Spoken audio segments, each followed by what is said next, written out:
My names Lalit Kumar, கோயம்புத்தூர்லேருந்து வர்றேன். எனக்கு ட்ரோன் மேலே ஒரு ஈடுபாடு இருந்தது. பட் ட்ரோன்னா பேசிக்காக எனக்கு என்னன்னு தெரியாது. அப்படி விசாரிக்கும் போது ட்ரோனுக்குன்னு தனியாக ஒரு லைசன்ஸ் எல்லாம் இருக்குன்னு சொன்னாங்க. ஸோ அதை யார் ஆத்தரைஸ்டு பண்ணி கொடுக்குறாங்கன்னு விசாரிக்கும் போது கோயம்புத்தூர்லேயே ஏர்ட்ராய்ட்ஸ் இருக்காங்க. அவங்க சென்ட்ரல் கவர்மெண்ட்டில் எம்பேனல்டு வெண்டர். ஸோ நம்ம அவங்க த்ரூவாக பண்ணும்போது மட்டும்தான் ரிமோட் பைலட் லைசன்ஸ் எடுக்க முடியும். அவங்க தான் ஆர்பிடிஓ லைசன்ஸ் வச்சுருக்காங்க. ஸோ அவங்க கிளாஸ் பார்த்தீங்கன்னா 5 days கிளாஸு. இந்த 5 daysல இன்னைக்கு 5th டே நான் பேசிகிட்டு இருக்கேன். டே 1ல எனக்கு ட்ரோனுடைய எத்தனை லெக் இருக்குன்னு கூட எனக்கு தெரியாது. But 5th day I can able to fly drone without any support. So இது என்னோட ட்ரெயினர் அஜித் குமார், அவர் எனக்கு நல்லாவே சொல்லி கொடுத்தாரு. ரெண்டாவது ஏர்ட்ராய்ட்ஸினுடைய ஓனர், அவருக்கும் இந்த நேரத்தில் தேங்க்யூ சொல்லிக்கிறேன்.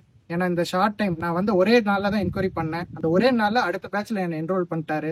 So thanks to Airdroids and for the training. So என்னால் இப்போ தனியாக இண்டிவிஜுவலாக செல்ஃபாக என்னால் ட்ரோன் இயக்க முடியும். தேங்க்யூ.